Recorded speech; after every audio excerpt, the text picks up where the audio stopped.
He drove home with some difficulty. His broken glasses didn't help, the rain didn't help, and his mental exhaustion certainly didn't help. More often than not, Scriabin had to sharply remind him where to turn, to look out for other cars, and that was a stoplight, not a stop sign. What had happened? The implications of everything that had just happened to him kept trying to surface. He tried very hard not to think about it. The knowledge that there was something he should be dealing with, something very important, lingered in the back of all his thoughts. But he didn't want to think about that now. Not just yet.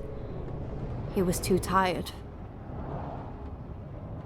Scriabin worked with him on this issue. He didn't bring up anything that had just happened. He commented when Edgar endangered his safety, but mostly limited his contributions to soft, thoughtful sounds. Edgar didn't care enough to inquire as to what Scriabin could be thinking about. Just didn't want to think. Sleep was an easy way to take care of that. When he got home, he shut the door behind him, and at Scriabin's reminder, locked it.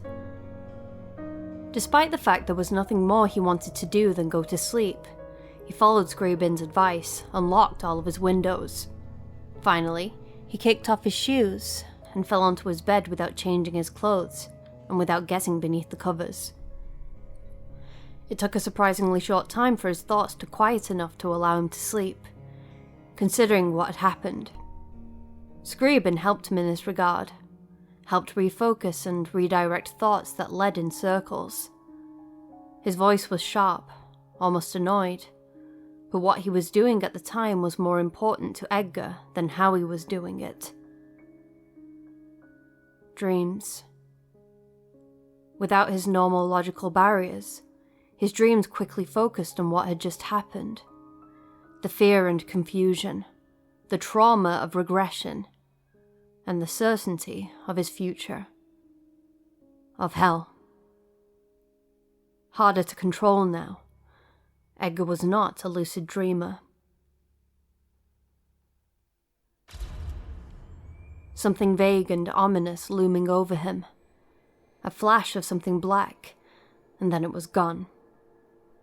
The same thing kept repeating and repeating. Something approaching, black flash, gone. Some kind of bizarre camera or something.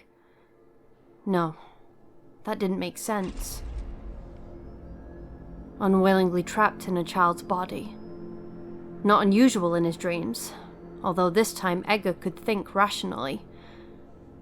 Confusion, terror at this being his prison, an attempt to escape thwarted by something else, and the constant insignificant feeling that came with a body so small and powerless. Fear and failure, and the looming thing again. He felt arms gently close around him. His adult body returned to him. The fear and the thing faded, and the dream thankfully shifted to less frightening territory. The arms remained through it all, an anchor, and he felt a body pressed against his back, someone breathing against him and warmth through his clothes. Soft whispering that the entire thing was still just a dream, and as much as it may have shamed him, not a dream he was unfamiliar with either. He had had dreams that just consisted of genuine, constant contact with another person. Nothing deeper than that. Just to be touched, to be held, to connect with someone on that level. Contact was so rare when he was young, hugs given such importance because they were so uncommon. He didn't like thinking about those dreams, and often relegated them to the same place as the dreams about his breakfast, or about whatever book he had just read. All dreams were meaningless. They didn't mean anything. Just as becoming some random chipmunk, being shot 3 times, and standing on the edge of a rooftop being offered the world all meant nothing, so did the dreams of being held in a tight and loving embrace. It didn't matter who held him in these dreams. It was being held at all. Being cared for. Previously, he thought of God. which was the only real possibility that had no unpleasant implications. Affection from that source had no guilt, no bad feelings associated with it. Honesty. He could appreciate that affection without any regret. It was supposed to be there. Now, he tried not to think of who held him. He didn't like the possibilities that arose if he thought too hard about it. Scriabin, of course, had mentioned at times how the arms that held him in one dream or another were thin, skeletal, with fingers that more resembled claws than anything else. That's why Edgar tried not to think about these kinds of dreams, and why he decided that they didn't mean anything. This didn't change the effect they had on him, that they had always had on him. That sense of peace, serenity, and calm. To be cared for by one source or another. To be wanted, noticed. With what had happened recently, he couldn't attribute this to God as he had before. He wanted to. He so desperately wanted to, but he couldn't. Not anymore. At that thought, the person who held him hugged him tighter, whispered something he couldn't remember. He slept this way, with the illusion of someone beside him, and he slept deeply without any more trouble.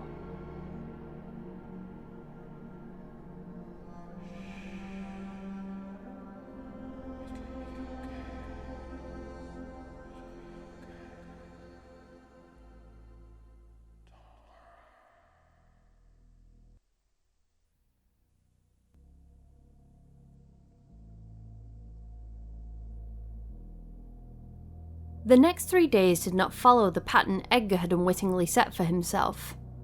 They blurred away into something hazy in his memory, days with no meaning and no purpose. Much, he found on further introspection, like the majority of his life before he met Johnny. Since that encounter, his life had become increasingly memorable, if one could put it so lightly. Days filled with tense minutes and memories of conversations, of emotions, or at least of some kind of marker that made it clear this day was different. This day was a day, rather than a smudge of time that he logically knew had passed, but had no evidence for. It had been a long time since he could forget days like that, since he could forget even hours or minutes. The 72 hours showed him that there was a reason outside of Johnny that he found his days memorable, a reason he was not aware of at the time, to which he had never given real consideration or thought. For those 3 days, Scriabin did not argue with him. He disliked using the word, finding it laden with more potential meaning than he felt the situation deserved. But the all too brief days without the constant bitter sarcasm, the mean-spirited sniping insults, the logical traps and metaphysical snares could only be described as pleasant. That was the only word that seemed to sum it all up completely. Pleasant. Not to say that Scriabin did not get in a few sarcastic jabs here and there, but Edgar thought it too much to expect all of it to stop. It was the feeling behind the words, what they were directed at, that changed the mood and tone of their relationship. Scriabin's digs about accidentally spilling his cereal, the jokes while he was reading, the comments on his wardrobe and workday, were made in a light and forgiving manner. There was no malice, no deeper hatred that motivated Scriabin's occasional antagonistic remarks. Edgar wondered at times if this was the only way Scriabin knew how to interact with others, through a kind of teasing that perhaps spoke of some kind of affection. How schoolyard. Edgar thought that the general peace meant he could be honest. He thought it meant he could ask Scriabin questions that he had never found the appropriate time for before. Scriabin did answer one or two, but avoided the others uncomfortably. When Edgar pressed the matter, Scriabin lashed out at him quickly and with viciousness, reminded Edgar that mistaking kindness for closeness could be fatal. Edgar immediately retreated and apologized, boundaries made quite clear. A very long hour went by of awkward silence before Scriabin was willing to speak with him again, and by then, it was like it had never happened. An uneasy ceasefire, but one that existed nonetheless. Certain topics became instinctually off-limits. There was no talk of what happened in the church, of the notes Johnny had left, of Jimmy, of the future, of his feelings, or of dreams. Everything that Edgar feared would be brought up against him as soon as Scriabin found the chance now lay at rest. He knew why Scriabin was doing this, why he let the animosity go for now. Healing, he had said. Edgar wasn't sure how to do that. He didn't know how to heal, where to begin. He just assumed, as he thought Scriabin did as well, that rest, mental as well as physical, would help that process along. Scriabin granted him both. Edgar slept for periods of time he previously thought impossible. 14 hours went by without him stirring at all. His dreams were hazy, but not as hazy as he would have liked, although Scriabin made no comment. They were pleasant though, fulfilled their purpose, and allowed him to sleep. He caught up on everything that he had neglected over time. He restocked his fridge, picked up the pieces of paper and pens scattered on the floor, cleaned the bathroom and the kitchen. He explained his absence at work, arranged a time to make up for the hours he had missed, got gas for his car, and contacted his optometrist about getting a new pair of glasses after what felt like years without them. He was eager to put an end to the constant ache between his eyes that he was sure was the fault of the cracked glass. Small errands that built unmonitored. Nothing that required his immediate, urgent attention. Just minor distractions. Something to keep his hands busy, keep his mind away. For once, Edgar recalled having an actual genuine conversation with Scriabin that did not revolve around some fault of Edgar's. A conversation that wandered without focus, changed with what he was doing, without depth, yet still indicating a kind of familiarity Edgar wasn't aware they could have.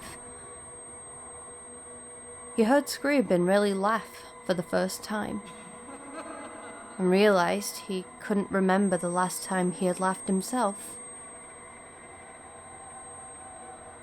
3 days.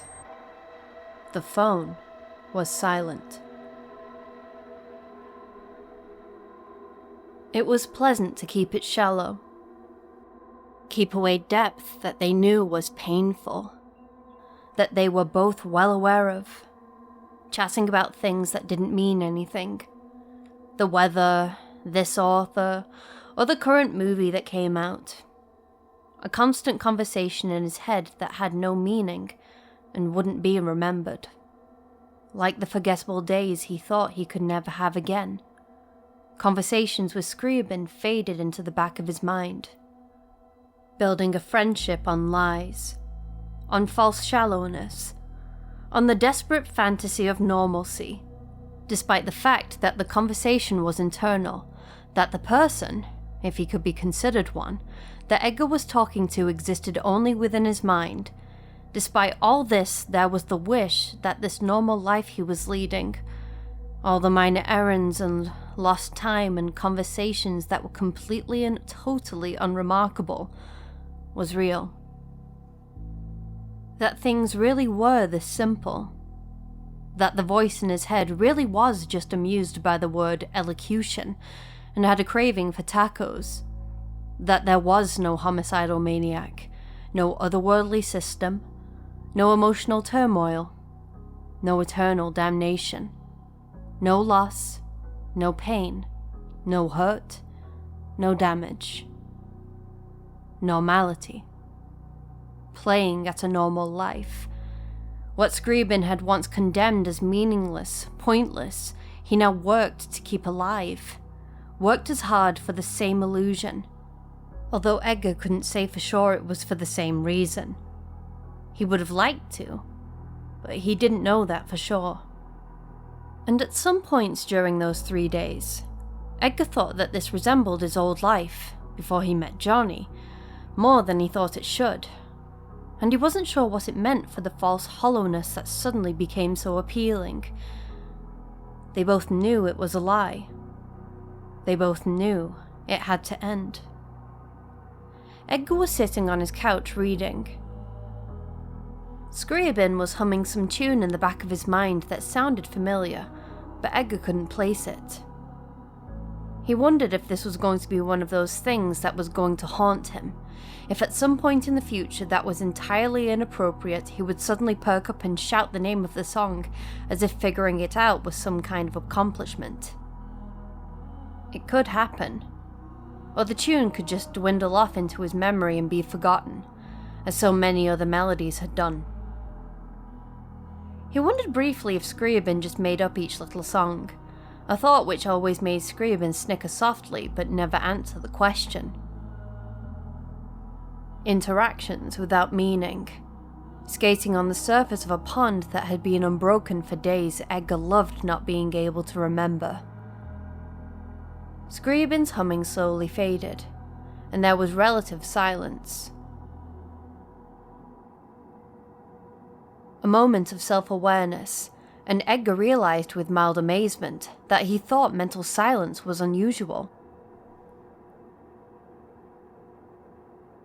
Edgar? These past 3 days have been pleasant.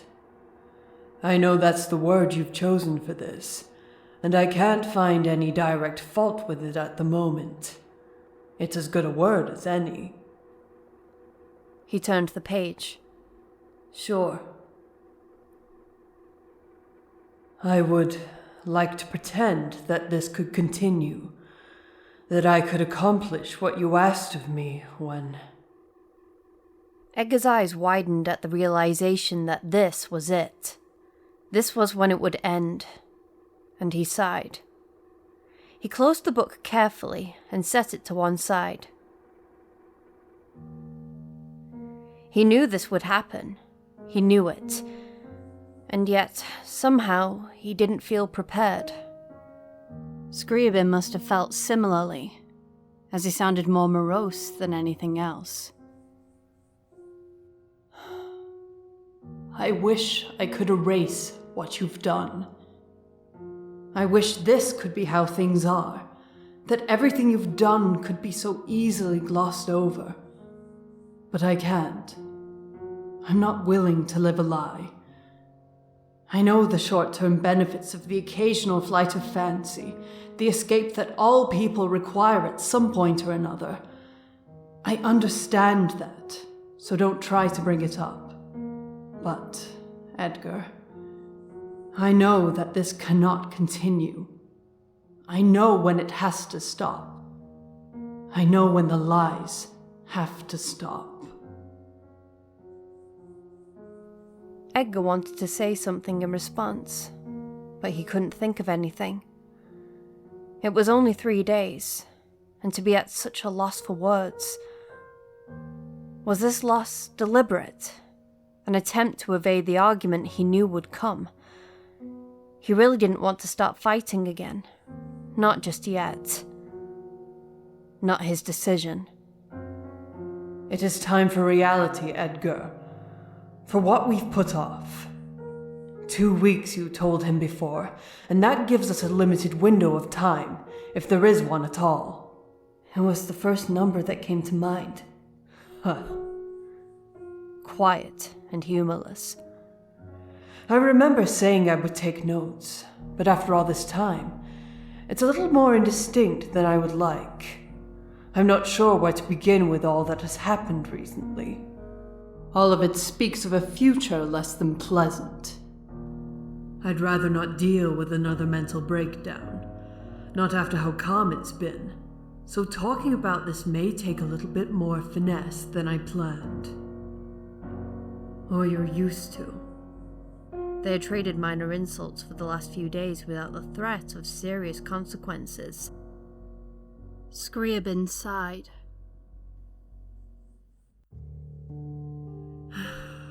Even the false relationship that's been built, even that must come down eventually, I suppose. It's not even directly related, but everything gets connected in the end. Regardless, Edgar, what do you want to think about first? Why not? Tell me what you feel most able to handle at the moment. Edgar thought for a moment. Considered. The past few days had been a blur. Memories that he had avoided had tried with some success to join the lost time. Defense mechanism after defense mechanism, and... There are so many things I don't want to think about. A pause, and Scriabin sounded thoughtful. God. You bear yourself to me without thought now. How desperate are you for affection, for the false friendship we had built? How badly do you want someone to be weak to without being stabbed in the chest for it? Edgar sighed. Not just yet. He really didn't want to. Maybe things did change with us. You wish they had changed. Struggling to find a rhythm that he once found natural. You wish that things could change that easily between us. That we really are just our most positive attributes. One-dimensional things that interact so easily. No past to complicate things. No future. Just what we wish the other was, and the other working to fulfill that desire. No. He should be angrier. Edgar expected him to sound angrier. It doesn't work that way. Not that easily. I'm going to have to break through the ice, as usual, take the initiative, since I know you're no help in this department. Edgar leaned back and rested an arm across his forehead. Well, go ahead.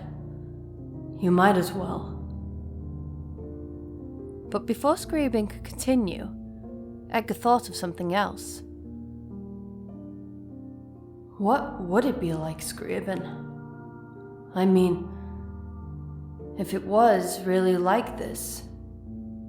If we really didn't hate each other as much as we do. Another long pause. I wouldn't be here, Edgar. Obviously. He sounded somewhat hesitant. Such a simple leap of logic I thought wouldn't be beyond you. Hate, perhaps, is not the key factor here.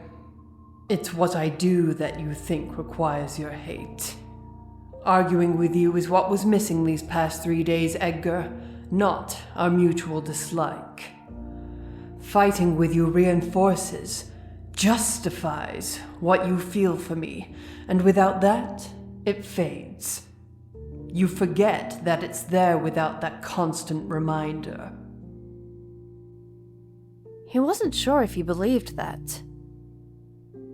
So why not just, but fighting with you is what I do. You know that. It's how things work, isn't it? I challenge you, I raise questions that I don't like to answer, I know. Edgar waved a hand. But that's what it is, Edgar. That's how it works. I fight you, I question you, and primarily I don't listen to you. Otherwise you wouldn't need me. Otherwise, I wouldn't have come this far. But what if... I mean, you used that to develop, in a way. I mean, arguing provided you with a focus while you grew. Isn't that right? Why is it that we have to keep... Edgar, stop. Scriabin sighed. I told you, we can't live like this. This is not who we are. Fantasies will only end up getting us both killed. With our current situation, we can't get caught up in minor problems, in what we wish was true. We need solutions. We need plans of action. I don't see why we can't. You know why we can't? I didn't want to do this quickly, but you're already reminding me. He spoke fast, and with a hatred Edgar wished was false. I can pretend to like you. I can hold my tongue in check for 3 days, but that doesn't change anything. It doesn't change the fact that I hate what you do, how you act, your decisions that put me in this position. My decisions? Edgar felt his hand clench, and this did feel familiar now that he thought about it. How can you criticize me? Fine. Let's hit the most pressing issue first. Let's destroy this illusion before it becomes any more appealing or valid. We're in a bad position now, Edgar. We're in a very bad position, and it's a result of your actions. We're a wastelock now, remember? A twinge, and he felt goosebumps rise. You remember. I know you do.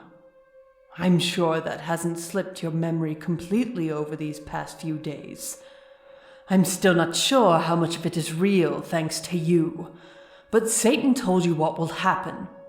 He told you that essentially, we're going to become the focus for every aggressive feeling in our vicinity.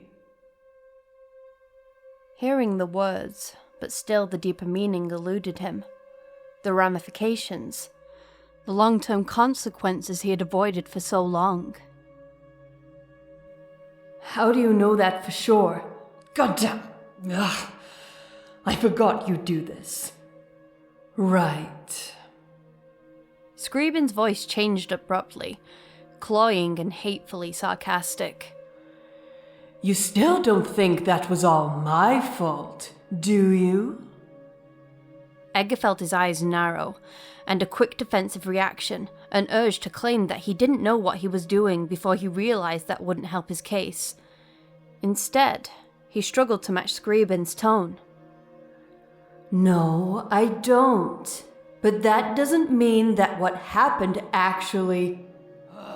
An angry, frustrated sound. Okay, fine. Go ahead and do that. Go ahead. But indulge me, Edgar, please. Deeply sarcastic. Just play along with me for now. Let's get whimsically hypothetical. Let's just say that, horror of goddamned horrors, that maybe this whole thing is more than just some I got punched in the nose fantasy, and maybe, just maybe, the future for you isn't mindless chatter about sitcoms and cereal. Maybe the future for you isn't what you want it to be, or what you wish it was. And maybe, in fact, the future is entirely out of your control. Funny. You seemed quite intent on saying that I was in control of it at the church. His eyes still narrowed, and he felt the beginnings of familiar shivers. He tried to force his body to stay still. A pause, and Edgar felt rather proud of himself. Maybe his arguing skills weren't the only ones that had suffered a little from disuse. Scriabin struggled with his response.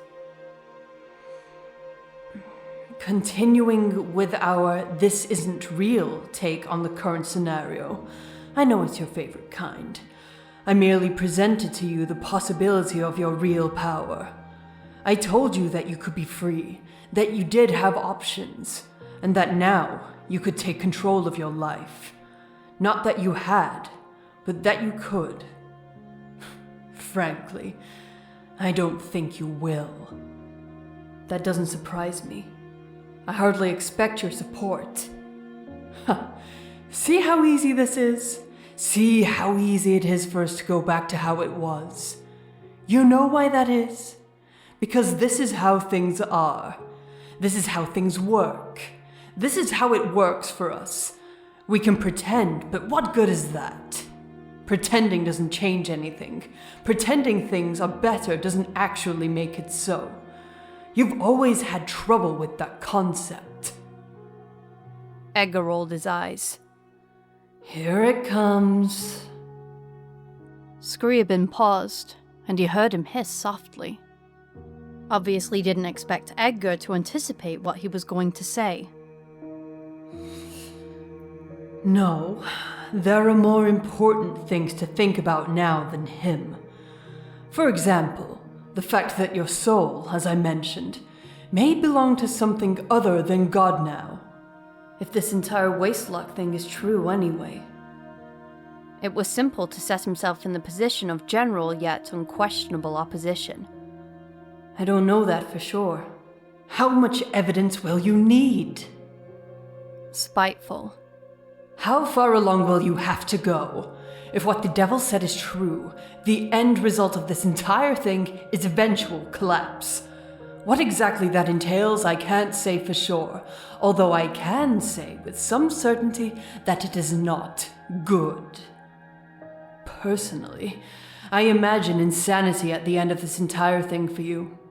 How crazy will you have to get before you believe that this is happening? I'm going to need some evidence. I'm not going to jump to conclusions because of something that may or may not have been a dream. He crossed his arms. It wasn't a dream, because Nee collaborated on the details with you. Unless you're planning on blaming this on some kind of collective unconscious Jungian ideal, and you have just as much evidence for that possibility as you have to the lock theory. There was that thread that Scriabin had mentioned before, that one persistent chink in the mental armor that he kept forgetting about, and Edgar couldn't find a way around it. He cursed softly, wished he could just end the conversation. I can feel your defense mechanisms beginning to set in. As if to add weight to his words, Scriabin sounded distracted. I suppose I got carried away. God, I forget how angry you can make me sometimes. However, I'm going to take the high road here, and keep in mind how this needs to go. It's no good for either of us if you have another breakdown. No good for you, you mean? Edgar kept his arms crossed, still irritated at having been caught in the same trap. He let his voice turn sarcastic. You understand when I say that I somehow doubt your concern?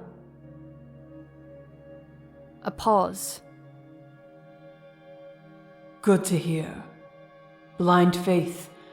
Trusting what you're told without question is never a good idea. Do you know why? Sickeningly sweet tone. Because when your false idol's exposed, you suffer. You're intimately familiar with that, aren't you, my boy? Edgar winced at the thought, and he heard Scriabin hiss. God, you always do this to me. I didn't... No, I'm not apologizing to you. I may have to get your life in order, but I'll be damned if I'll apologize for you being an idiot. Edgar thought, noticed that his leg was twitching. He wasn't sure when he started doing that. You're in a really bad mood today, aren't you? He didn't think that such an offhand comment would give Scriabin so much trouble, but he didn't respond for almost a minute. I'm losing focus. Control. I'm usually much more composed than this. Eloquent. That's a better word for it. I can do much better than this. As appealing as it may be to exploit your weak spots now, that wouldn't be productive. I let you heal so we could discuss this, not so I could pull out the stitches. Edgar hesitated. He didn't want to think about this, but he couldn't do that anymore. He had to stop hiding, as he was sure Scriabin wouldn't let him rest otherwise. And just as he suspected, There were connections involved in this entire thing that he really did not want to contemplate. But Scriabin started it. Scriabin opened the lines and wanted to talk about it. And that was what Edgar would do. Scriabin, you said... Well, the devil said that we're going to be the focal point for every negative feeling in our vicinity. That every hateful feeling is going to be channeled into and through me. Do you think, if this whole thing was started already, do you think that's why you're so angry now? Another pause, then a thoughtful hum in the back of his mind.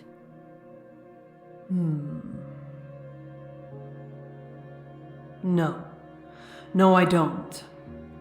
I've been controlling my temper for some time without too much effort. I think this is more of a situation where the anger just accumulates and then comes out in one big burst. God, what will happen to me? Edgar rested his head in his hands. If this whole thing is really true, how will this affect me?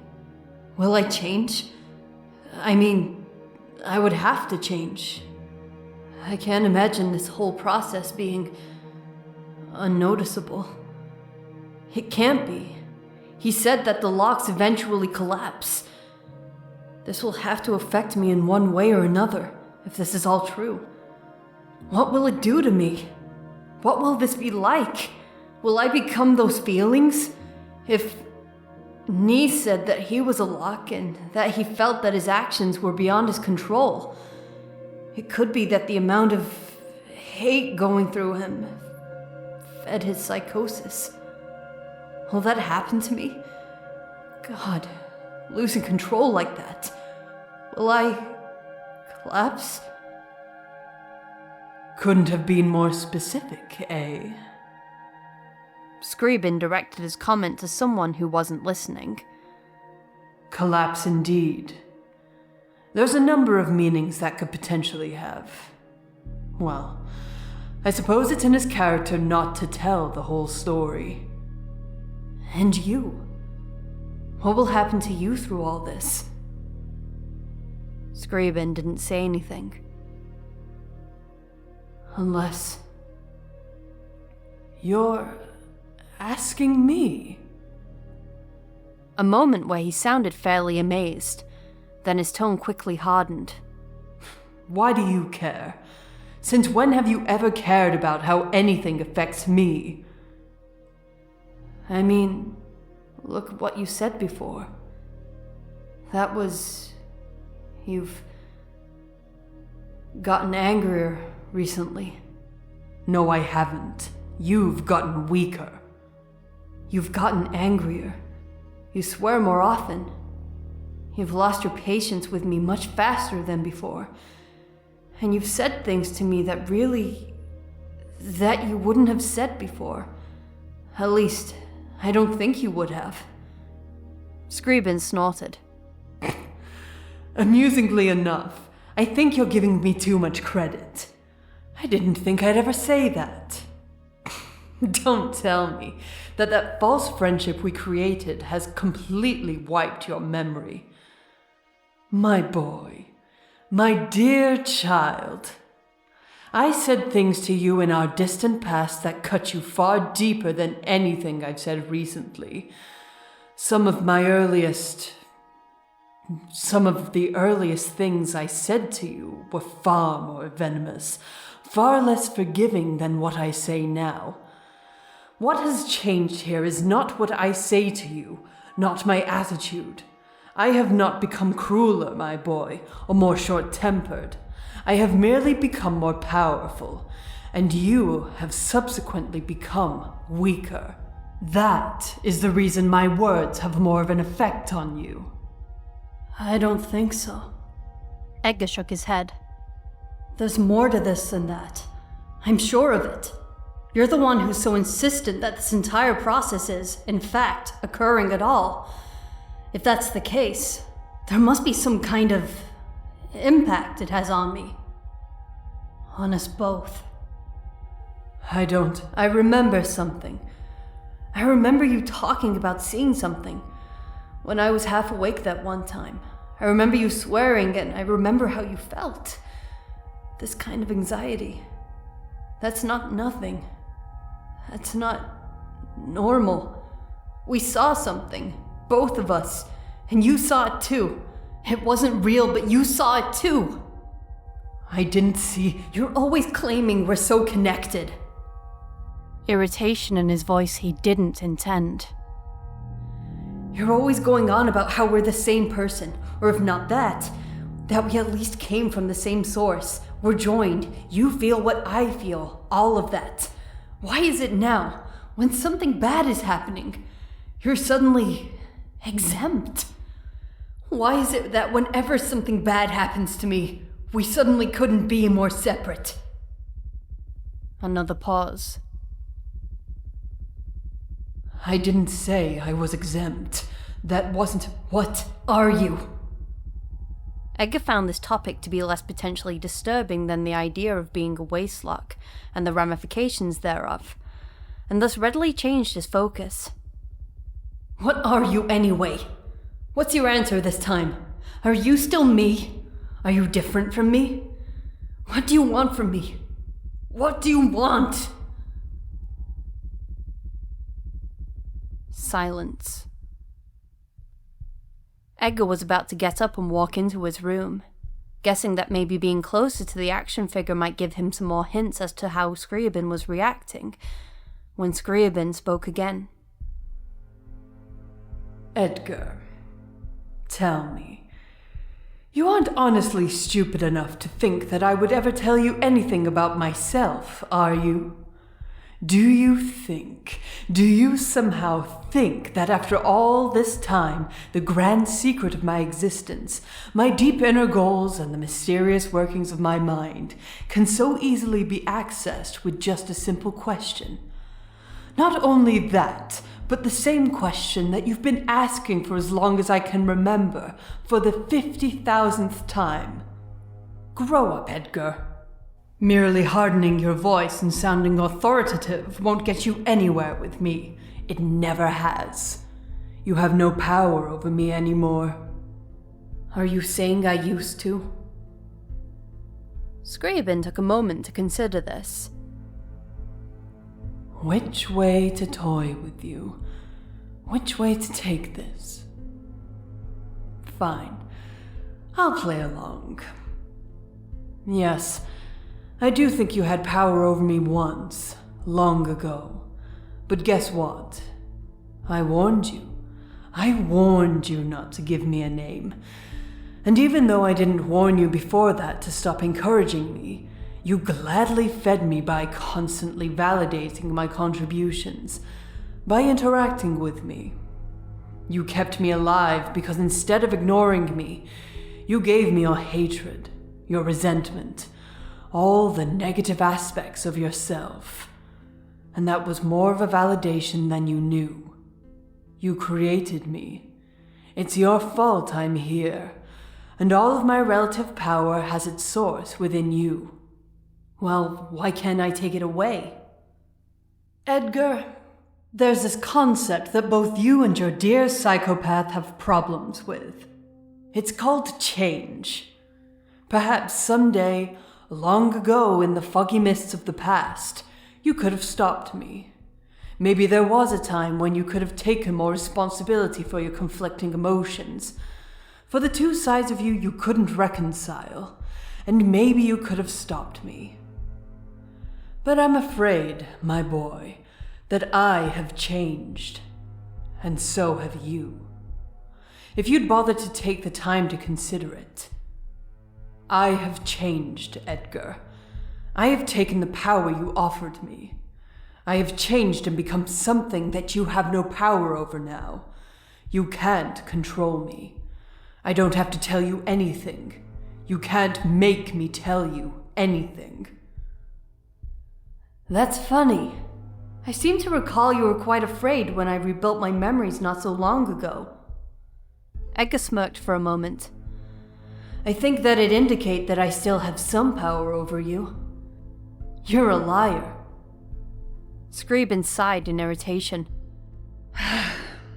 Of course I am, Edgar. You act as if this is new information. In light of this, why do you ask me these questions? Do you expect a truthful answer from me? Do you expect an answer at all? A pause, and Edgar shook his head. No, I guess I don't. Good. Now let's get off this boring topic and focus on what's important. You do have a tendency to focus on such minor details. What I am doesn't matter anymore, as there's nothing you can do about it now. You know what? Edgar, No!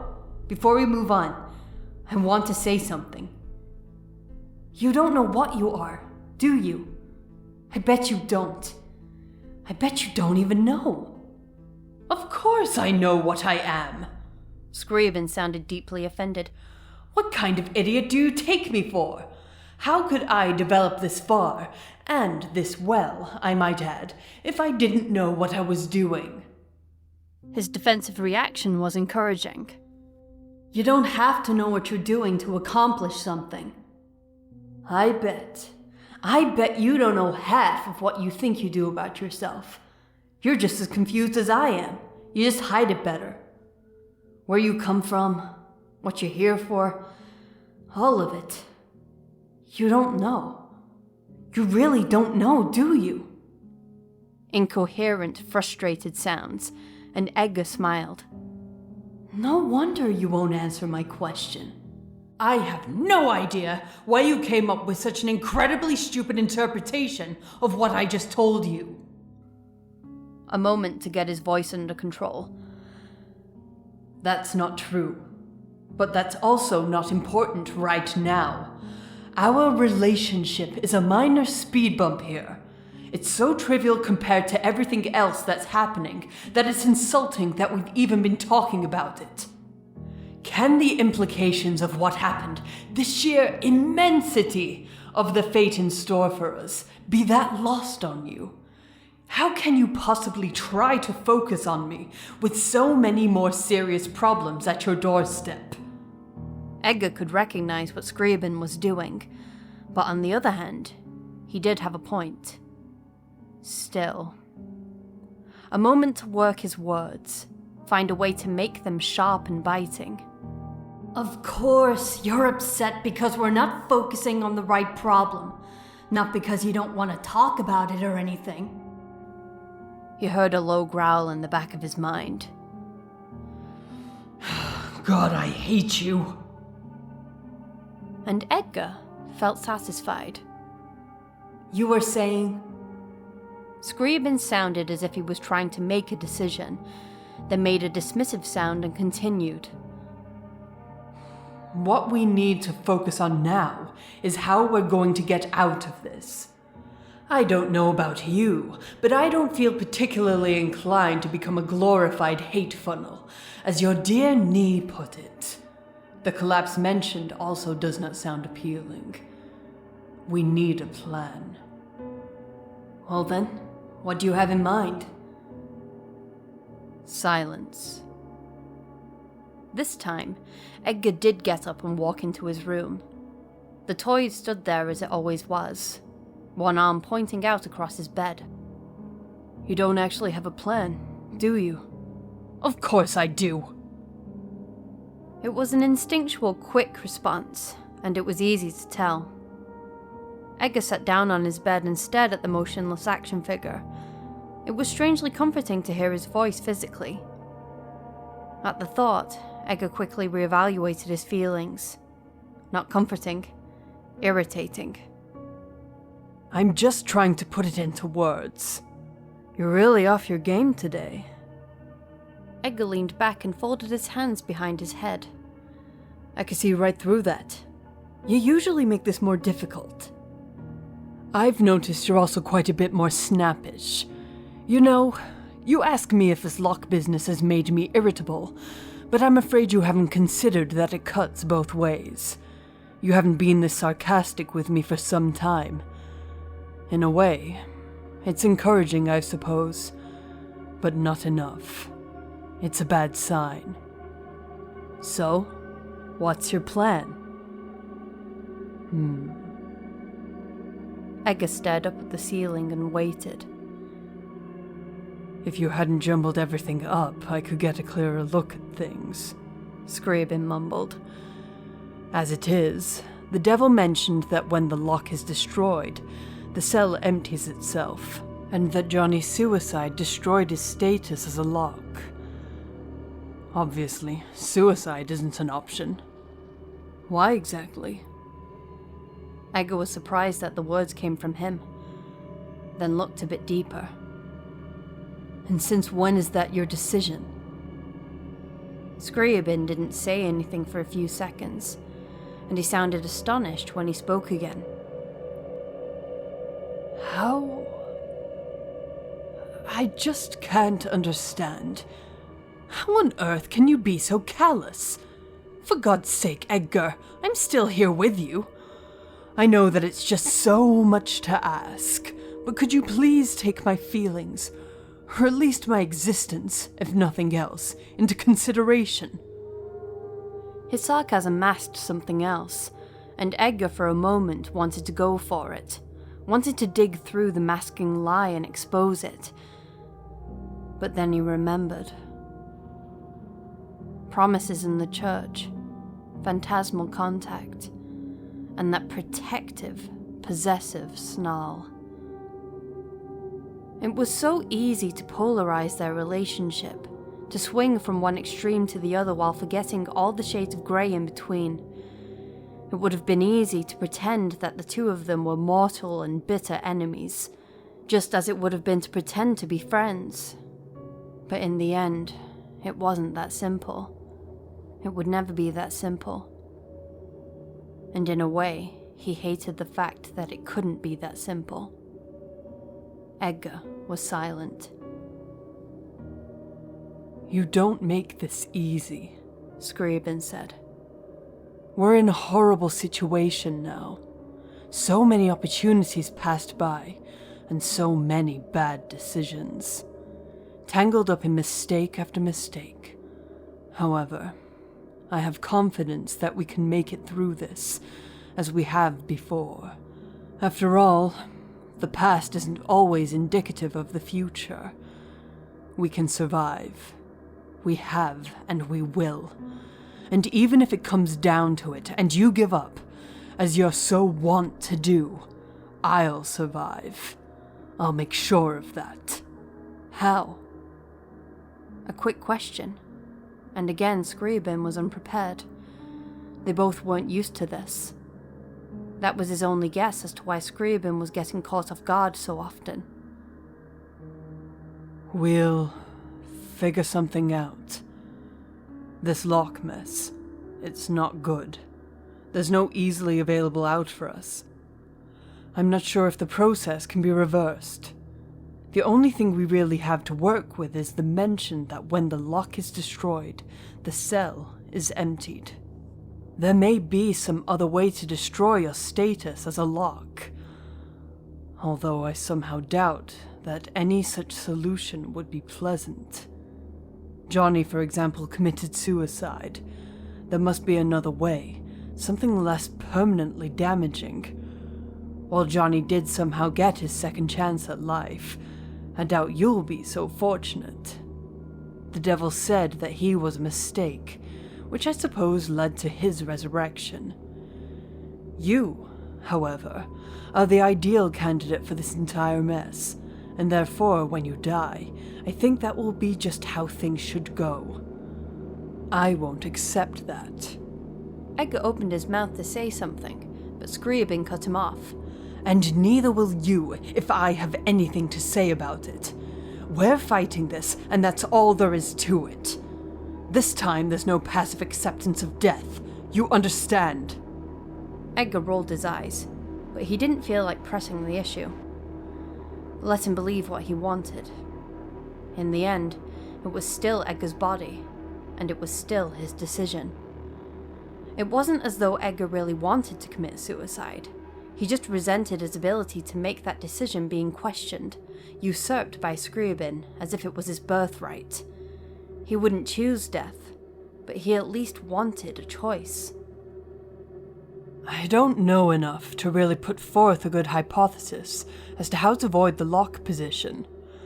Insanity won't do it, as Johnny has illustrated, so the collapse of your mind won't empty the cell.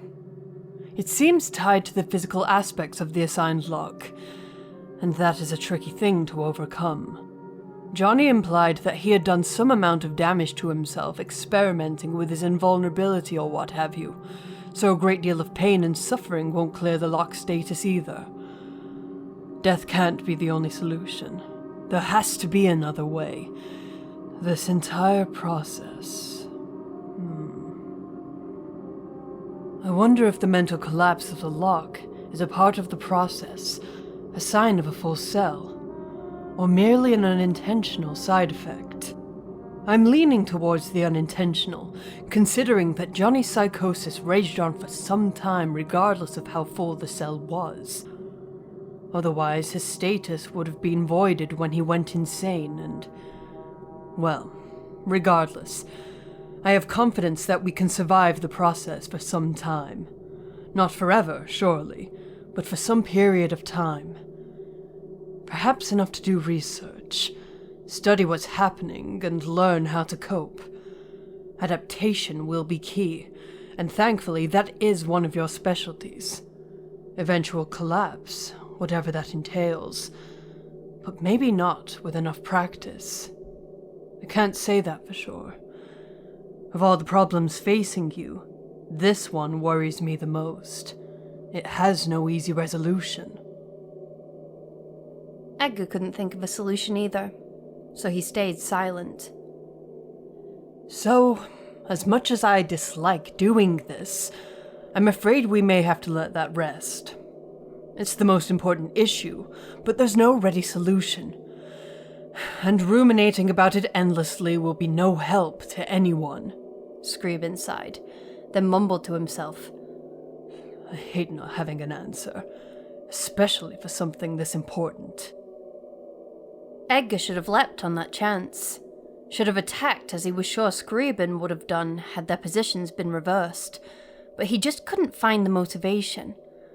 He could empathize, as much as he hated to think so, with that kind of frustration. There were a few things that he had never had a satisfactory resolution to, and that had always irritated him.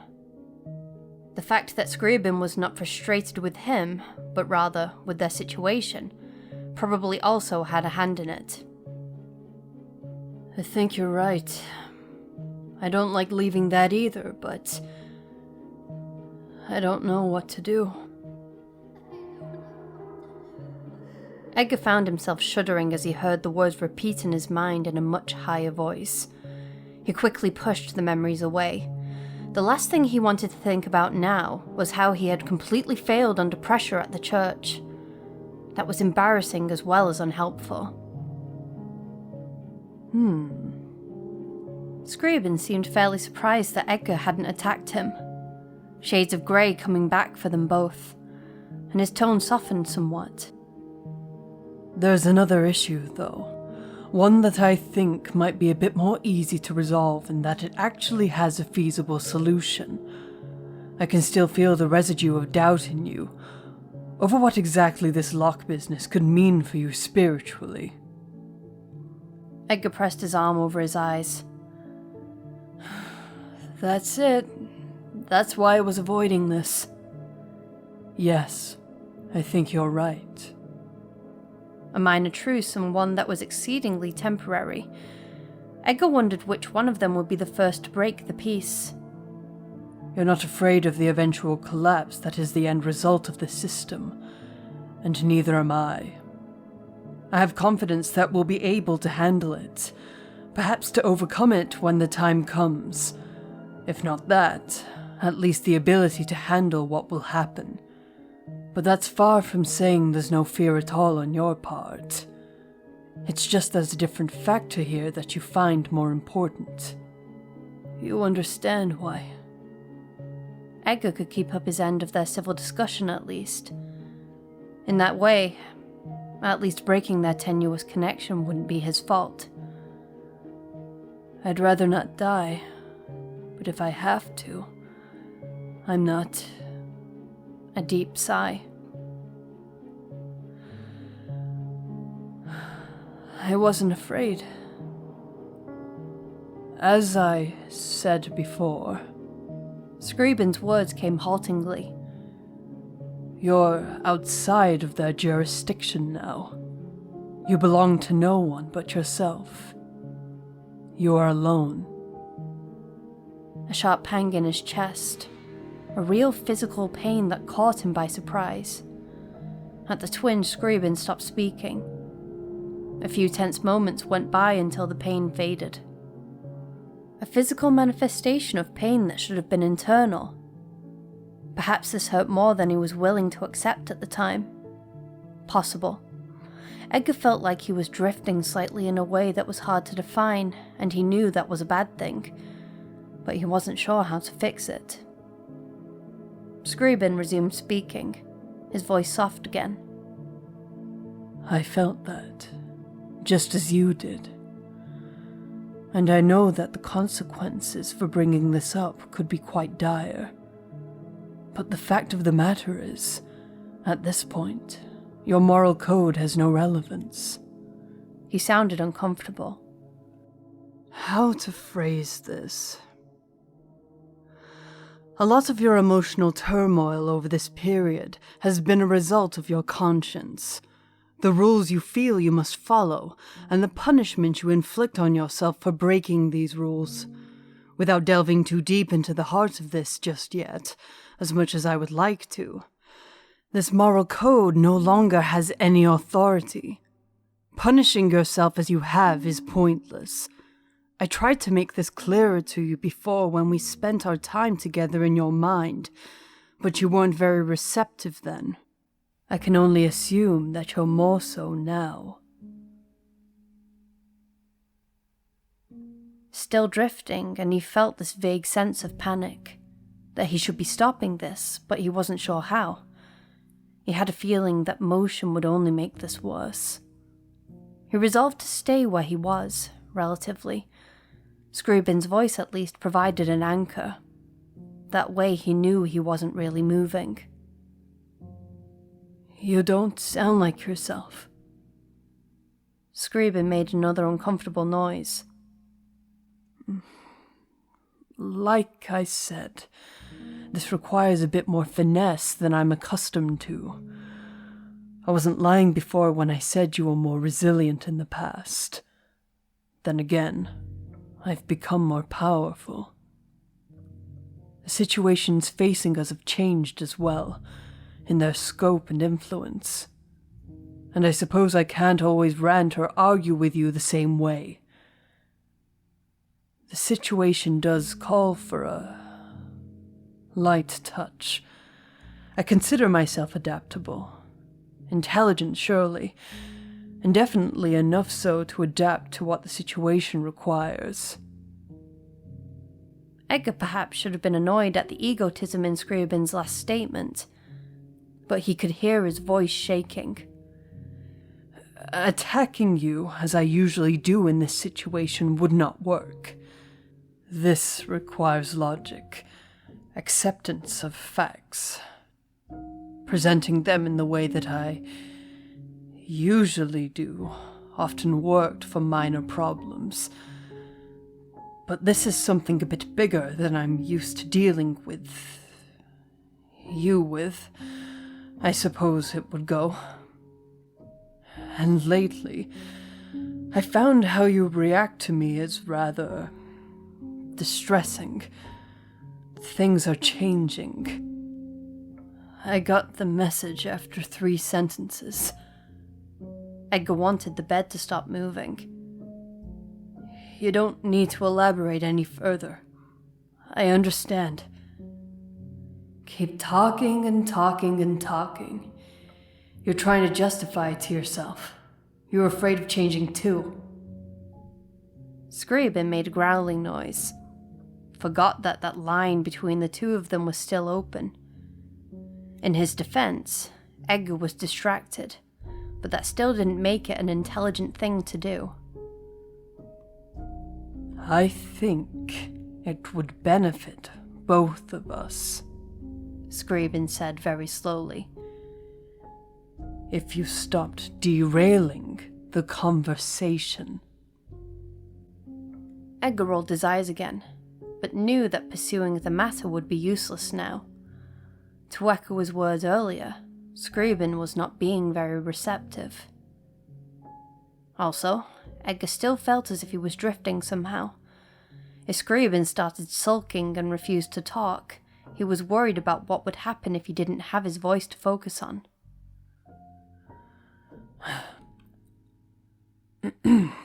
As I was saying, Scriabin coughed, you don't understand how much pain you're causing yourself. I've often pointed out to you that you've placed yourself in a horrifically abusive relationship, but that's not the only cause for your anxiety. It's easy for you to erase your emotions, to drive them away with distracting activities and the like. I still experience them, though. I do feel them, and as a result, I get a clearer picture of what's going on inside of you than you do at times. Don't start with the gay thing again. Edgar now felt that even if he wanted to move, he couldn't find the energy or ability. He had to keep Scriabin talking.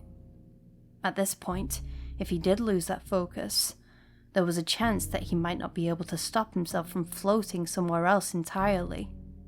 Didn't we already go over this? Scriabin sighed.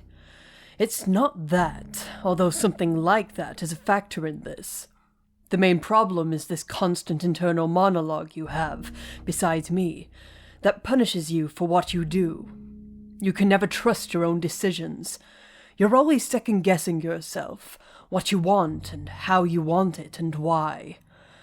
I blame most of this debilitating caution on your maniac's influence, but a good deal of it is the fault of that moral code you cling to so tenaciously. You assumed that everything you ever wanted awaited you in the afterlife, so it was easy to put off desires until that time came around. That eternal reward essentially cancelled any on this mortal plane. That's a bit beside the point, though. The fact is that you play the martyr, Edgar, and you do it often and well. Now, there is no point. It's easy to look at this situation as being inherently negative, but I find there are positive aspects to it as well, if you'd care to look. You are free. You have the ability to make your own decisions without that all-encompassing guilt. His voice took a very sudden, bitter turn. Whether or not that involves screwing Johnny is not my decision. I'm not... Jesus! Can you never let that go? I've told you 1,000 times it's not like that. There's nothing between us. No, that's not the point. The point is that if there were... Scriabin paused, considered his words. I'm not saying that there is, exactly. Although I do find most evidence works against you in this case.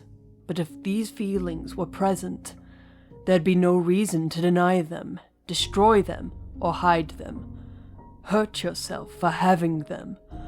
You've self-regulated your behavior for so long, living by the code you think is right. Is that what you really believe, or is that just what you've been taught? You have a chance now, Edgar, to recreate your life as you see fit. Everyone else's belief systems, their rights and wrongs, do not apply to you. Do you see what I'm getting at? I don't care if you're straight or gay or bisexual or asexual or even nisexual, for God's sake. What matters to me is that you stop torturing yourself about it. Do you realize what it's like for me? To have to hear you constantly do this, feel you in this constant turmoil, and then have to deal with you pretending it's not there. It's like someone runs up to me and kicks me in the shin every day, then pretends it never happened. Scriabin. Absorbed in his own speech. I'm trying to present this in as non-hostile a way as possible. Believe me, if I had my way, I wouldn't take such a... Scriabin tried to find a word, but then eventually gave up. I do this with my own customary flair, but the situation simply... it wouldn't work right now, and the solution is more important than the process in the end. If you understand what I'm telling you, it won't matter how I convinced you. Scriabin, I dislike presenting things this way, though. It strikes me as being remarkably spineless. The logic behind it is sound enough, though, I suppose. I guess this is how you feel, Scriabin. What? I have a problem. That came out a great deal more frightened than he intended. What? Scriabin's tone changed immediately. What do you mean? I don't know. Edgar tried to remain calm. It always paid to remain calm in strange situations. I just feel kind of strange. Kind of like I'm floating. Why didn't you tell me? The anger in his voice was comfortingly familiar, and Edgar paused for a moment at how bizarre that was. I can't listen to you as well when I'm talking through the toy. Christ! And you let me go on and didn't mention it. What do you mean you can't listen well? You heard me before. He had to keep speaking. It made him feel heavier. Of course I can hear you if you're directly talking to me, or thinking in such clear-cut sentences. Mental voice again, and Scriabin sounded distracted. Where is it? But with something as minor as this... What the... Something as minor as this. A kind of spatial distortion or... No, that's not it. I'm not quite sure what this is. Well, either way, something this small can be easily missed when my attention wavers. When did this start? I can't remember. Edgar felt more disoriented now that his physical voice was gone. My memory used to be so good. What happened? This is not the time for that. Edgar stopped talking obediently. This is strange. This kind of reaction, and I wasn't even close to attacking you. You don't mean to tell me that I can't talk to you about this matter at all. I refuse to accept that. This is far too important. I don't think that's the issue. Edgar had to speak. He was feeling further away each moment. I understood what you said. I was thinking about it. I just don't know why I feel like this. I just feel kind of strange. I don't think it was related to what you were talking about. Maybe it was. Well, thanks for that. I suppose that's better than nothing. Sarcasm, but that's what he expected. A moment passed. You should have said something. Why didn't you say something? I thought it'd go away. Maybe I was dizzy or something. Something like that. I thought I could handle it. Another few seconds of silence, and Scriabin made a long sound that could most closely be likened to a whine, although it wasn't so desperate.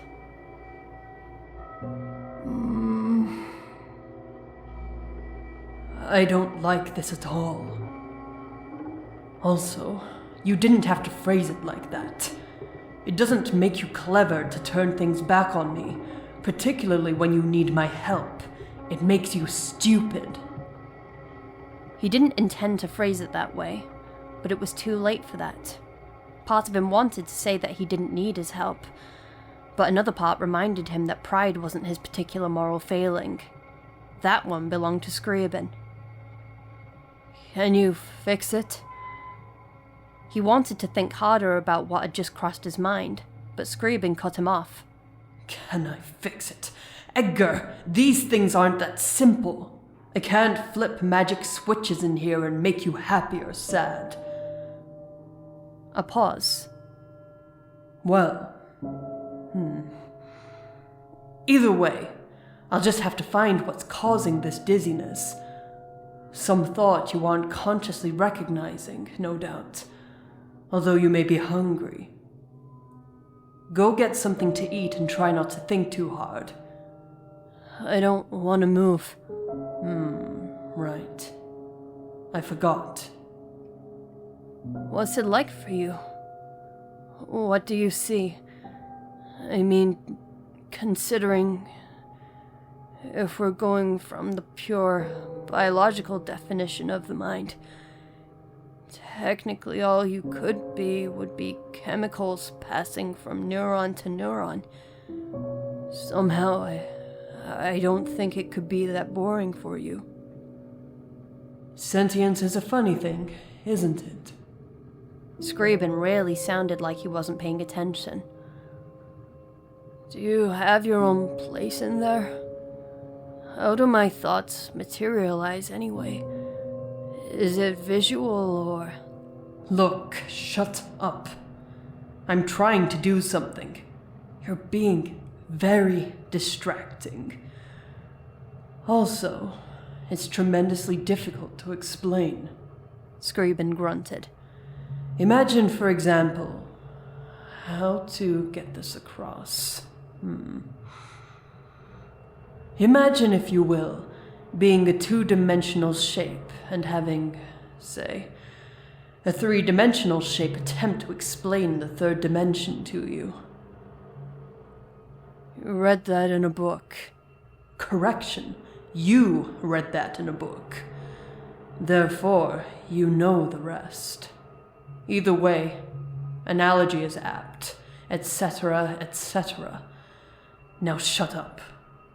I'm trying to find out what's wrong.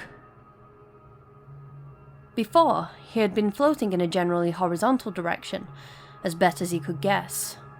Now he suddenly got the impression that he was spinning in place, and his stomach lurched at the sensation unhappily. Didn't think that would have that effect. Hope this isn't serious. It shouldn't be. It isn't. I bet this is just residue from the lock system. Well, this is our first step to understanding the entire process. Scriben took a deep breath. I'll have to take notes on what's going on here. Either way, it's not serious. I can fix this. Scriben so often sounded like he was trying to convince himself of what he was saying. Edgar thought back to the argument they had just had, what they had been saying to one another, and again, the shades of grey that he so often forgot. It was hard to keep all facets of a person in mind while interacting with them, especially with someone like Scriben. Why are you helping me? That makes the 15th time you've asked me that. Going for the record? Ugh. Let's see. You know I am helping you. I've made this clear several times, sir. Can you move now? Edgar attempted to move his arm, and found that it responded, although slowly.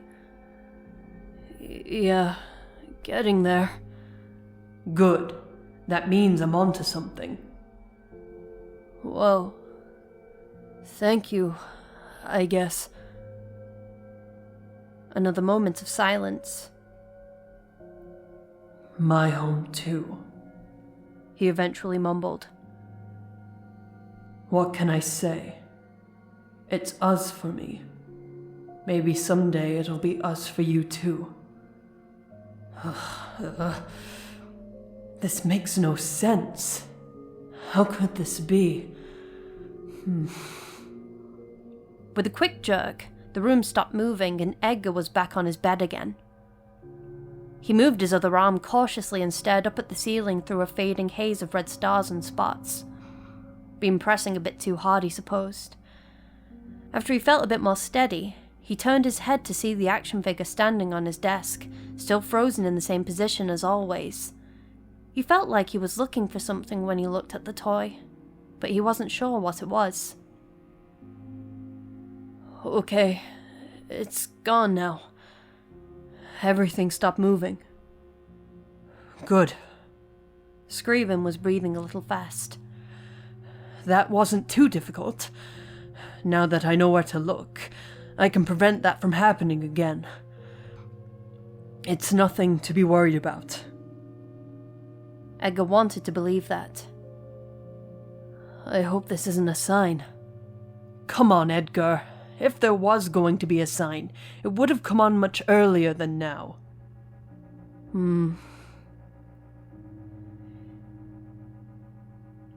Either way, where were we? Freedom. Or lack thereof, I think. Well, trying to regain his train of thought. I think I presented my views fairly clearly. It's up to you whether or not you decide to recognize them or not. I think you'll find all my arguments are logically sound.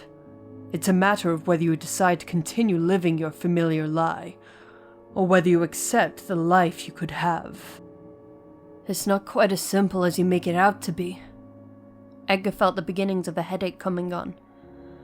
I also seriously doubt all your arguments are logically sound, as you put it. Either way, I'll keep it in mind. What else? Scriven's voice darkened. Jimmy. Oh God, that's right. Edgar pressed his hands over his eyes. You gave him a window of 2 weeks. I don't know if he'd believe you or trust you after it all, but it at least gives us a time frame to work with. It may not be accurate, but it's what we have. Now, you said you wanted to help Jimmy. I would like to continue keeping thoughts in check and ask you how, but instead, I'm going to ask you why. Scriven, I know you're upset that he threatened me. The headache was getting worse. That doesn't justify throwing his life away. I can't do that. It's not right. Not right? Scriven sounded genuinely confused for a moment, then hardened his voice. You think this is about him threatening you? This is about more than that. I do find it rather amusing that you assume I'm trying to protect you. He sounded anything but amused. There's more than one person in your body, remember? I was trying to protect myself. Edgar rolled his eyes again. I somehow doubt that, given what you said and what you felt. Didn't occur to you that sometimes the link goes both ways, did it? I did feel your concern, no matter how much you try to hide it. I'm not sure why you're trying to lie about it, but I suppose that's what you automatically do. You're learning how to kick people when they're already down. Scriven was trying to hide the uncomfortable tone in his voice. I didn't think you'd ever pick that up. Either way, the fact that he threatened me is hardly a reason to let him die. I have a responsibility now. I have to stop him, or stop Johnny, or do something. Since when? When did his life suddenly become your responsibility? He now sounded vaguely resentful. He was probably still upset about being confronted about his protective outburst. His life is his own. That's an easy way to avoid responsibility. The fact of the matter is that if he does die, it would be partly my fault for not having tried my best to prevent it. If I can save his life, I will. Funny, though, that the pedophile wasn't as deserving of your effort.